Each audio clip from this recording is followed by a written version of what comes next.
Good morning दोस्तों।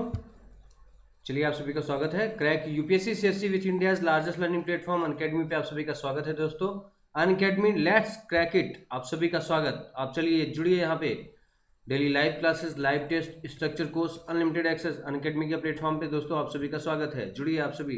Daily learn Unacademy के learning app पे मेरी डेली क्लासेस 3 to 5 PM होती है, तो आप सभी यहाँ पे जरूर जुड़े। और बेहतरीन प्लेटफॉर्म है जहाँ देश के जाने माने एजुकेटर आप सभी को इस प्लेटफॉर्म पे उपस्थित हैं दोस्तों। इसे डाउनलोड करने के लिए आप सभी जा सकते हैं गूगल पे प्ले स्टोर पे, गूगल प्ले स्टोर पे आप सभी वहाँ से डाउनलोड कर सकते हैं इस लर्निंग ऐप को और इसका भरपूर फ़ायदा उठा सकते हैं आपको दोस्तों। मैं आप सभी के सामने ज्ञानवर्ड अकेडमी का director, 9 year teaching experience, Himalayan publication का चीफ एडिटर और अनअकैडमी का एजुकेटर। मेरा टेलीग्राम लिंक है अनअकैडमी_मयंक द्विवेदी। आप सभी यहाँ जुड़ करके दोस्तों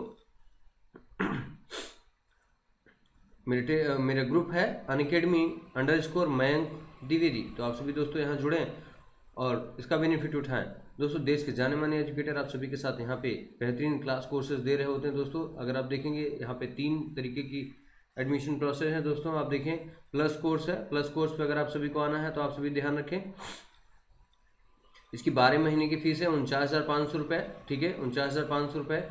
लेकिन आप सभी को इसको 10% डिस्काउंट भी मिलेगा जब आप सभी मेरा प्रोमो कोड इस्तेमाल करेंगे, जिसकी फीस होगी 44,550 रुपये। वहाँ आप देखेंगे दोस्तों 24 महीने की फीस इसकी 72,000 रुपये है, जहाँ आप देखें इसकी फीस आप सभी को देनी पड़ेगी 64,800 रुपये। तो आप सभी दोस्तों 36 महीने की जो फीस है आपकी ये है 90,000 रुपये, जहाँ आप सभी को 81,000 रुपये फीस पेमेंट करना होता है दोस्तों। तो आप सभी देख रहे हैं कि मात्र 2,250 रुपये में आप सभी ले सकते हैं 36 महीने 3 साल का सब्सक्रिप्शन कोर्स। तो दोस्तों इसी तरीके से आइकॉनिक प्लेटफॉर्म है जो आपको प्रोवाइड कराता है बेहतरीन टीचर और बेहतरीन तरीके से क्लास नोट्स कंटेंट। तो आप सभी यहाँ पे देखिए 12 महीने की इसकी फीस है 69,500, जो आपको देनी पड़ती है 5,213 रुपये मंथली के चार्ज पे। आप सभी देख सकते हैं 62,550 रुपये। तो 10% डिस्काउंट के लिए आप सभी इस प्रोमो कोड का इस्तेमाल करें। 24 महीने की फीस दोस्तों 1,07,000 है, जहाँ पे आप सभी देखेंगे कि 96,300 रुपये आपकी फीस पड़ेगी। अगर आप सॉरी अगर आप 36 महीने के लिए लेना चाहते हैं तो 36 महीने की फीस 1,41,000 है, जहाँ 1,26,900 रुपये आप सभी को यहाँ जमा करना पड़ेगा दोस्तों। आप सभी मेरा प्रोमो कोड इस्तेमाल करें और बेहतरीन क्लास कोर्सेज से जुड़े रहें दोस्तों। आप देखें 10% डिस्काउंट के लिए आप सभी जुड़ सकते हैं ऑप्शनल कोर्स में। ऑप्शनल कोर्स में आप सभी 27,500 रुपये इसकी फ़ीस है। आप सभी को नॉर्मल फीस जमा करनी पड़ेगी 24,750 रुपये। 2,063 रुपये मंथली चार्ज पे आप सभी ले सकते हैं 1 साल का सब्सक्रिप्शन। तो दोस्तों 24 महीने की इसकी फ़ीस 40,000 है, जहां आप देखें कि 36,000 रुपये आप सभी को इसको पेड करना होता है 24 महीने के लिए मात्र 1,500 रुपये मंथली। आप देखें दोस्तों 36 महीने की फ़ीस मात्र 1,250 रुपये मंथली पे आप सभी जुड़ सकते हैं दोस्तों। 45,000 रुपये फीस होती है। तो आप देखें यहाँ पे अच्छी तरीके से आप यहाँ पे आप साल भर में 15 या 45 मतलब मात्र 15,000 रुपये पे आपको साल भर का सब्सक्रिप्शन मिल जाएगा दोस्तों। तो आप सभी यहाँ से जुड़े बेहतरीन कोर्स। मैं आप सभी के साथ ऑप्शनल पढ़ा रहा हूँ हिस्ट्री। आप सभी ध्यान रखिएगा हिस्ट्री का कोर्स मैं आप सभी को डेली 8 बजे शाम को लेकर के आता हूँ। आज आपका दक्षिण भारत के समाज है ना, दक्षिण भारतीय समाज का टॉपिक है समाज। तो आप सभी इसको जरूर देखिएगा 8 बजे यूट्यूब पे ऑप्शनल चैनल पे जी। चलिए आप देखिए 12 महीने की फीस मैंने बताया आपको 27,500 रुपये प्लस आप सभी को 49,500 रुपये। अभी कम्बो प्लान भी शुरू हो गया दोस्तों, तो आप सभी को बहुत ज़्यादा बेनिफिट है दोस्तों। अगर देखा जाए तो एक जो अनअकैडमी कम्बाइंड शुरू हुआ है इस पर आप देखेंगे 6 दिसंबर को पहला पेपर हुआ, 20 दिसंबर को दूसरा पेपर हुआ। अब ऐसे आपको 11 बजे अगले जो एग्ज़ाम होगा इसका आप सभी को सूचना दे दी जाएगी। 45 मिनट में आपको 60 क्वेश्चन अटेम्प्ट करना होता है दोस्तों। 6 सेक्शन से पेपर आता है। रिलेटिव स्कोरिंग होती है जहां आपको फर्स्ट प्राइज़ में मिलता है एप्पल का मैकबुक, सेकेंड प्राइज़ में एप्पल आईपैड, थर्ड प्राइज़ में एप्पल एयरपोर्ट्स और फोर्थ में आपको प्राप्त होता है 100 रैंकर्स को 1,000 का अमेजन ब्राउचर। तो दोस्तों आप जुड़ सकते हैं इस टीम से, जहां आप देखेंगे only 6 month remaining your UPSC CSC prelims examination. 27 जून को आप सभी को एग्ज़ाम होना है। तो आप सभी प्लीज़ यहाँ से अपनी तैयारी शुरू कर दीजिए। अनअकैडमी लेट्स क्रैक इट आप सभी का नारा होना चाहिए दोस्तों। बड़ी तेज़ी के साथ आपके लिए अनअकैडमी प्रयास कर रहा है। चैम्पियंस के थ्रू कोर्सेज शुरू हो चुके हैं, complete GS syllabus, prelims test series, live classes, free PDF study material, structure, schedule, doubt clearing session, India top educator आप सभी के साथ बेहतरीन कोर्स को लेकर के इंडिया के टॉप एजुकेटर आप देखेंगे मिस्टर मुन्नाल सर के नेतृत्व में आप सभी को यहाँ मिल रहा है। बेहतरीन कोर्स रिकॉर्ड रहा है इनका सिलेक्शन में। तो आप देखिए बाइलिंगुअल कोर्स, हिंदी इंग्लिश, फिर बाइलिंगुअल हिंदी इंग्लिश। दोस्तों ये 2021 के लिए है, ये 2022 के लिए है, ये 2023 के लिए है। तो आप देखेंगे तीनों कोर्स लगातार आप सभी के स्टार्ट है। आप किसी भी कोर्स से जुड़ करके अपने सिलेबस को पूरा कर सकते हैं। दोस्तों आज आप सभी के सामने अगला टॉपिक लेकर के आया हूं, क्योंकि अगली सीरीज में जो पिछली सीरीज में जब हमने तुगलक वंश का अंत किया, तो आज की सीरीज का नया जो अध्याय है वो आपका होगा सैयद वंश। तो आप सभी को सैयद वंश के बारे में मुझे जानकारी देनी है। सैयद वंश जो है आपका वो 1414 ईस्वी से 1445-51 ईस्वी तक चला। सबसे छोटा वंश,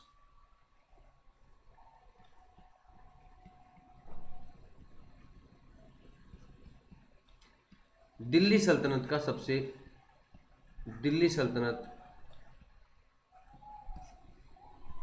सबसे छोटा वंश माना जाता है इसे। ठीक है दोस्तों, तो चलिए शुरू करते हैं। देखिए सैयद वंश के संस्थापक का नाम था खिज्र खां। खिज्र खां ने, ध्यान रखिए दोस्तों, खिज्र खां जो था वो अंतिम तुगलक वंश के शासक का सेनापति था। उसने क्या किया था, मंगोल आक्रमणकारी तैमूर को सहायता प्रदान किया और उसकी सेवाओं के बदले तैमूर ने उसे लाहौर और मुल्तान तथा दीपालपुर की सूबेदारी दे दी। दोस्तों ये कई बार ये प्रश्न के रूप में आया है कि तैमूर अर्थात मंगोल, ध्यान रखिए एक तरीके से ये है आक्रमणकारी, इन्होंने आक्रमण किया दिल्ली सल्तनत पे। इनकी सहायता की किसने, खिज्र खां ने। ध्यान रखिएगा तैमूर जो है वो साम्राज्यवादी शासक नहीं था, साम्राज्यवादी विचारधारा का शासक नहीं था, बल्कि कहा जाए तो यह एक लुटेरा था। ठीक है, यह एक लुटेरा था। इसका मुख्य उद्देश्य था धन को लूटना।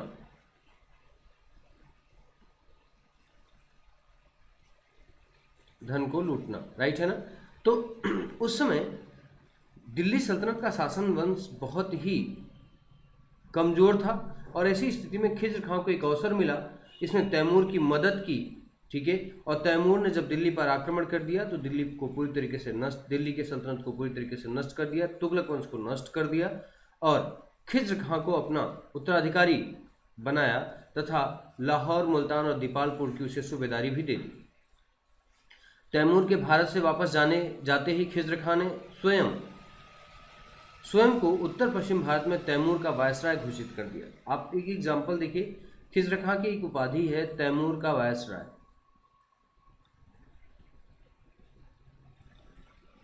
क्या है, तैमूर का वायसराय। तो आप ध्यान रखिएगा इसे तैमूर का वायसराय भी कहा जाता है। एक सबसे बड़ी बात आपको और बता दूं कि खिज्र खां ने कभी सुल्तान का पद धारण नहीं किया था। आप अक्सर जानते हैं कि कुतुबुद्दीन ऐबक, मतलब सिर्फ आप कुतुबुद्दीन ऐबक को जानते हैं, लेकिन ऐसा नहीं था। इसने भी कभी सुल्तान की उपाधि नहीं धारण की।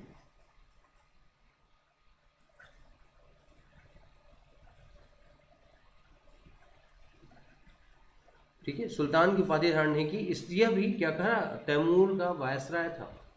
ठीक है, तो इसने यहाँ पे शासन प्रारंभ किया। खिज्र खां ने सुल्तान की उपाधि धारण नहीं की, ये बातें मैंने आपको एकदम क्लियर लिखी हुई है यहाँ पे, ध्यान रखिएगा।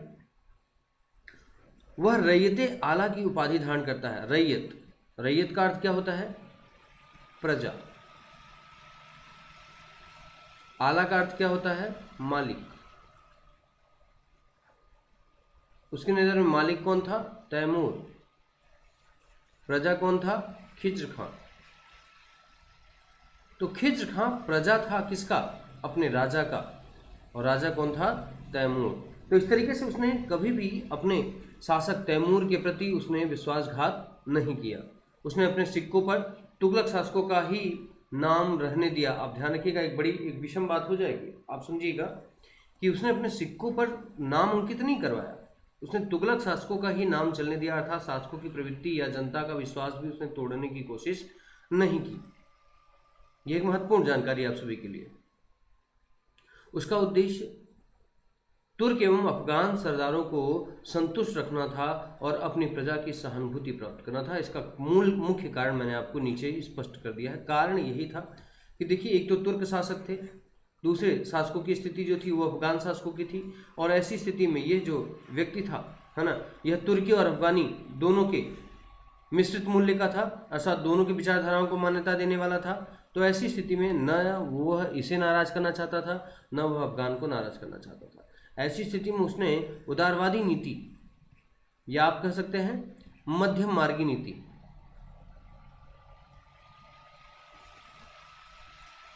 मध्यम मार्गी विचारधारा का पालन किया। और आप समझिए, एक तरफ तैमूर भी को भी खुश रखना चाहा, तो अपनी उदारवादी नीति से इसने तुर्क और अफगान इन दोनों को खुश करने की कोशिश की। ठीक है, अर्थात इसका शासन जनता के प्रति बहुत ही सहानुभूतिपूर्वक रहा। उसने एक संप्रभुता संपन्न शासक के रूप में शासन किया, संप्रभुतापूर्ण शासक के रूप में वह रहा।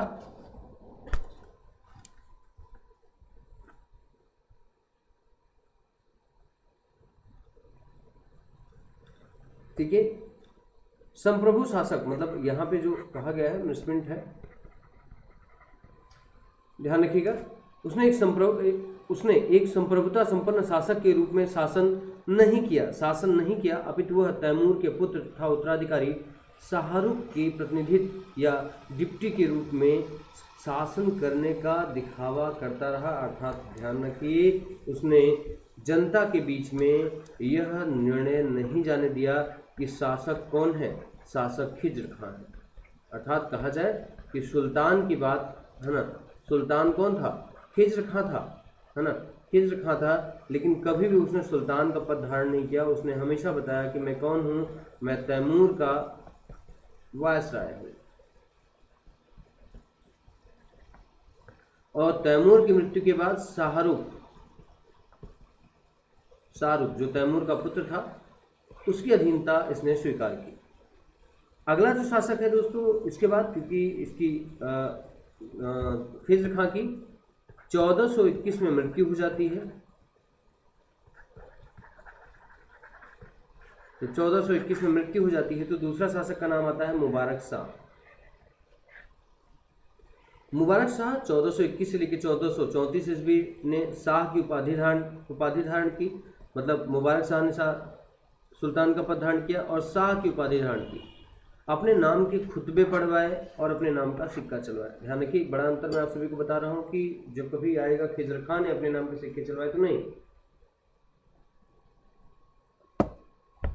बल्कि सैयद वंश में पहली बार अपने नाम का खुतबा और अपने नाम के सिक्के किसने चलवाए, तो उसका पुत्र मुबारक शाह के द्वारा, है ना, ये मुबारक है, मुबारक शाह के द्वारा। ठीक है, पहली बार अपने नाम के खुतबे पढ़वाए गए और सिक्के चलाए गए। उसने तारीख मुबारक शाही के लेखक याहिया बिन सरहिंदी को संरक्षण प्रदान किया। आप देखिए, बहुत महत्वपूर्ण ये पुस्तक है तारीख मुबारक शाही।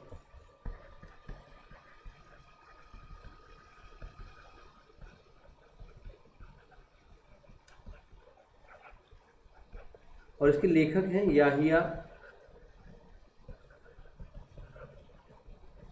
बिन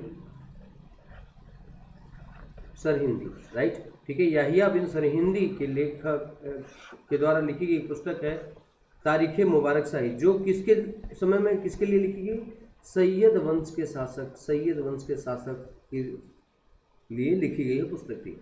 मोहम्मद शाह ने बहलोल का सम्मान किया था। ठीक है, बहलोल लोदी, जो आगे चल के बहलोल लोदी हो जाता है, बहलोल का सम्मान किया था। उसने अपना पुत्र कहकर उसे पुकारा था और खाने खाना की उपाधि दी थी। खाने खाना, ध्यान रखिएगा, खाने खाना 3 है। खाने खाना की उपाधि पूरे इतिहास में 3 लोगों को दी गई। एक तो है सबसे पहले बहलोल लोदी, 3 लोग को दिया गया बस। ठीक है, उसके बाद है बैरम खां, इन्हें हुमायूं ने कहा था। इसे कहा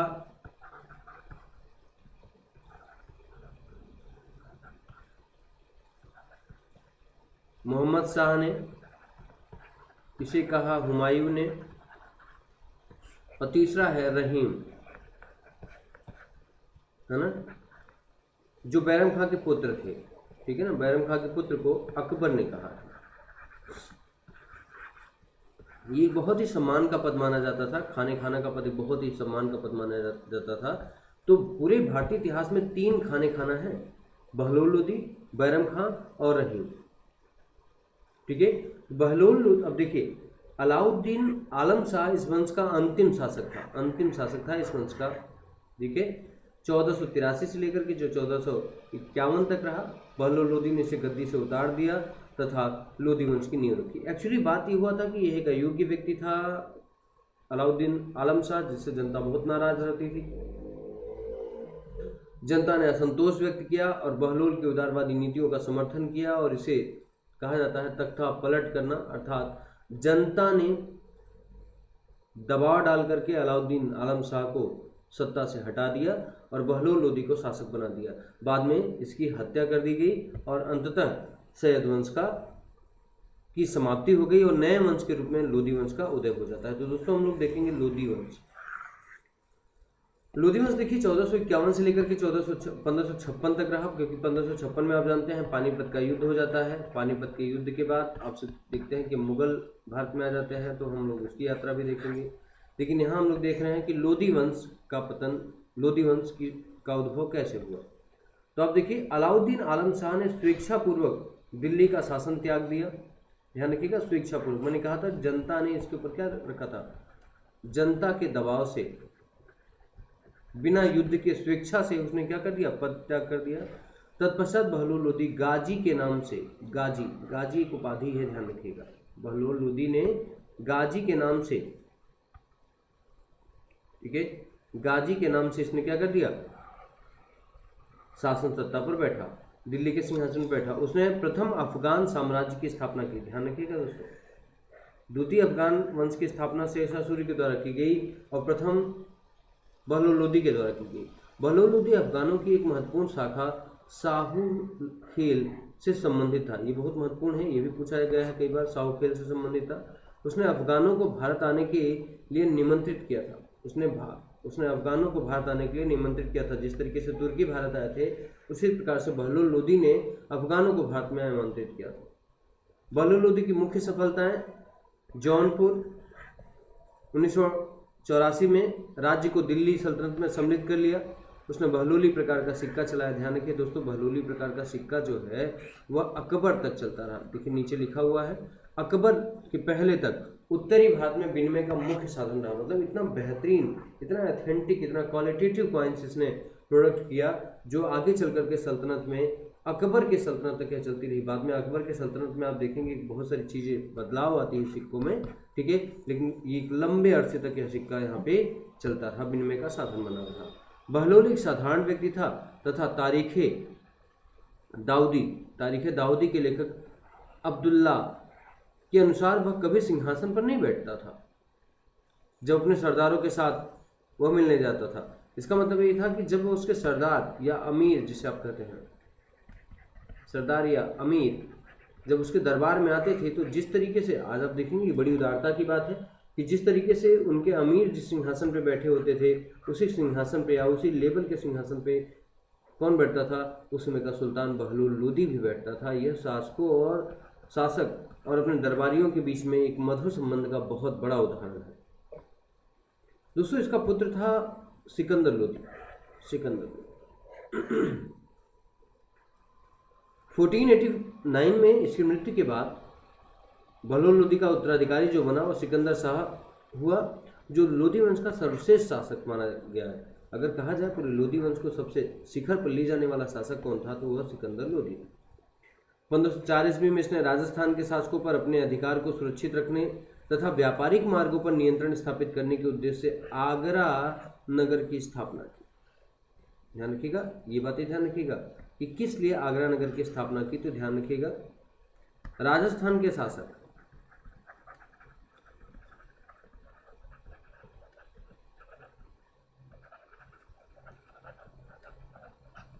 राजस्थान के शासकों पर अपने अधिकार के लिए और वहीं व्यापारिक मार्गों पर नियंत्रण। ठीक है, वहां उसने एक किले का निर्माण भी करवाया जो बादलगढ़ का किले के नाम से मशहूर है। बादलगढ़ का किला आज भी आगरा में बादलगढ़ का किला एक बहुत ही मशहूर किला है। बाद में इसने क्या कर दिया कि 1506 ईस्वी में आगरा को सिकंदर लोदी ने राजधानी बना दिया। और आप देखते हैं कि पूरी सल्तनत जो है वो दिल्ली से कहाँ शिफ्ट हो गई, आगरा शिफ्ट हो गई, दिल्ली से आगरा हो गई राजधानी। और आप देखते हैं पूरा मुगल शासन जो है वो आगरा से ही शासन करता है।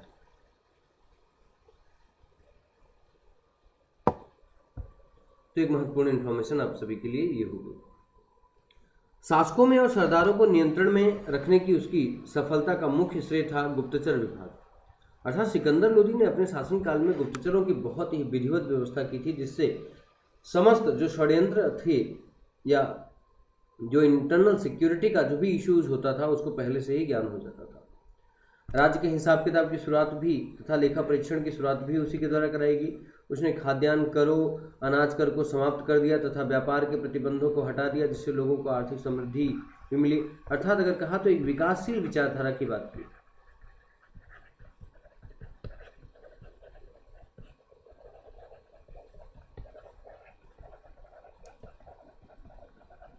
और सबसे बड़ी बात अगर आप देखेंगे तो इसने हिंदू और मुस्लिम का बंटवारा नहीं किया, मतलब अधिकारों में, ठीक है, सुरक्षा में या सुविधाओं को देने में कोई भी बंटवारा इसने नहीं किया। सिकंदर लोदी ने भूमि में गड़े हुए खजाने में कोई हिस्सा नहीं लिया। अगर जैसे मान लीजिए जमीन के अंदर जो आपका खजाना अगर निकलता है आपके उससे, तो ये संपूर्ण आपका हो जाएगा। लेकिन पहले के ऐसे शासकों का माना जाता है कि वो 70% अपने पास रखते थे और 30% जिसके पास होता था वो उसका होता था। आज की स्थिति ये है कि 100% राज्य का होता है। तो इसकी उदारता बहुत बड़ी थी। मापन के लिए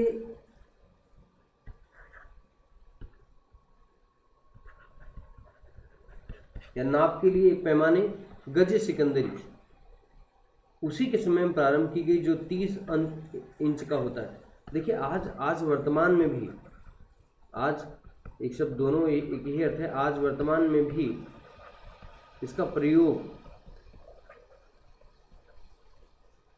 होता है, बहुत ही महत्वपूर्ण तरीके से इसका प्रयोग होता है। उसने मुहर्रम और ताजिया निकालना बंद करवा दिया, मतलब उसने ये जो दिखावा प्रवृत्ति पे जो इस्लाम धर्म का प्रचार होता था उसे बंद करा दिया। मस्जिदों को सरकारी संस्थाओं का रूप प्रदान कर दिया तथा उसे शिक्षा का केंद्र बना दिया। अर्थात मस्जिदों में जो जिस तरीके से इस्लामीकरण की विचारधारा के साथ बहुत ही कट्टरता के साथ लोग धर्म का प्रचार प्रसार करते थे, उसको समाप्त करके इसने उसे क्या कर दिया, शिक्षा के लिए महत्वपूर्ण स्थल बना दिया। दोस्तों आज भी आधुनिक समय में इतना प्रोग्रेसिव सोच किसी की नहीं है, लेकिन जितना सिकंदर लोदी ने किया था। सिकंदर लोदी ने हिंदुओं पर जजिया कर पुनः लगा दिया। जजिया कर,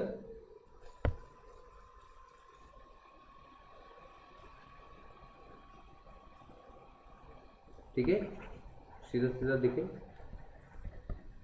जजिया कर पुनः लगा दिया। मस्जिदों को सरकारी संस्थाओं लगा दिया और एक ब्राह्मण को इसलिए फांसी दे दी थी क्योंकि उसका कहना था कि हिंदू और मुस्लिम धर्म समान रूप से पवित्र थे। अब इससे इसकी कट्टरता का पता चलता है। मतलब ध्यान रखिएगा, एक ब्राह्मण को सिर्फ इसलिए दे दिया कि फांसी की सजा दे दी कि हिंदू इज इक्वल टू मुस्लिम, ठीक है, मतलब इनका जो धर्म है, ठीक है, इनका जो धर्म है दोनों इक्वल है, ठीक है, इनकी विचारधारा इक्वल टू दूसरे की विचारधारा, मतलब मुस्लिम धर्म की विचारधारा। इसने कहा कि नहीं, ऐसा हो ही नहीं सकता, इस्लाम श्रेष्ठ है।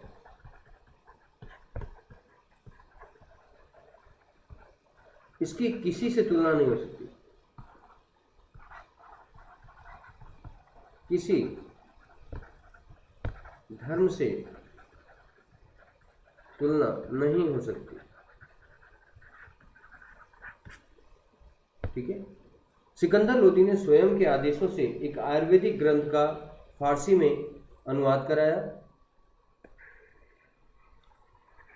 जिसका नाम फरहंगे सिकंदरी रखा गया। फरहंगे सिकंदरी रखा गया उसका।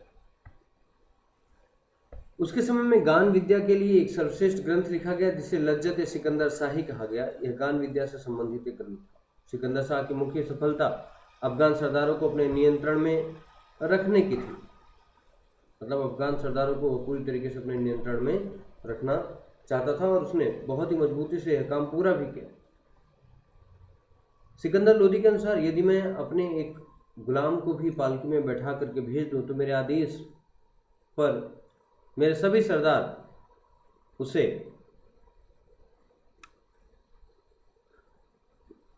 अपने कंधे पर बैठा करके ले जाएंगे। इसका क्या अर्थ निकलता है? निरंकुशता।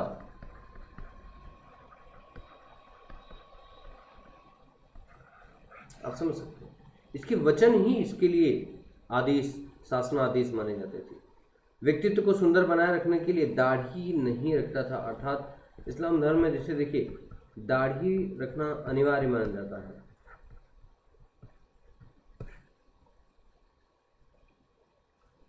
लेकिन इसने कहा कि नहीं, ऐसा कुछ भी नहीं। दरबार की सुंदरता, उस पर आपके आकर्षक व्यक्तित्व का होना बहुत जरूरी है। 1494 और 95 ईस्वी में दक्षिण बिहार पर विजय की तथा बंगाल के शासक अलाउद्दीन हुसैन शाह के साथ मित्रता की संधि इसने की थी।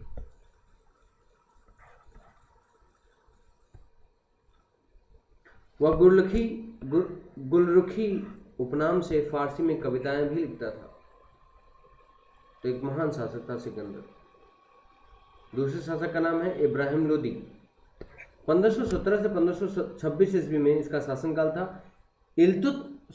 सिकंदर की मृत्यु के बाद उसका ज्येष्ठ पुत्र इब्राहिम लोदी अफगान अमीरों की सर्वसम्मति से दिल्ली का सिंहासन धारण करता है। राज्य के विभाजन के फलस्वरूप उसके छोटे भाई जलाल खां को जौनपुर की गद्दी सौंपी गई, परंतु अंत में इब्राहिम ने जौनपुर पर कब्जा कर लिया। उसने लोहानी, फार्मूली तथा लोदी जातियों के शक्तिशाली सरदारों के विरुद्ध जो राज्य के अधिकार वर्ग थे, उनके खिलाफ दमन की नीति चलाई।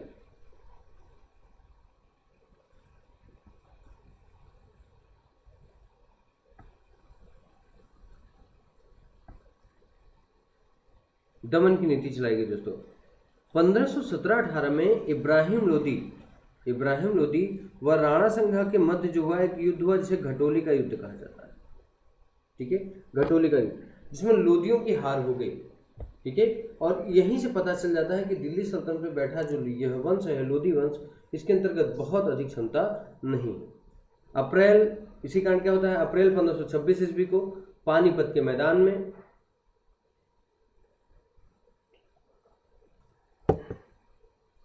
राणा सांगा ने बाबर को आमंत्रित किया, और इसमें इब्राहिम लोदी की हार हो गई, जिसे पानीपत का प्रथम युद्ध कहते हैं। बाबर का भारत पर आक्रमण ही लोदी वंश के पतन का मुख्य कारण था। लोदियों के पतन के साथ ही दिल्ली सल्तनत का भी अंत हो गया।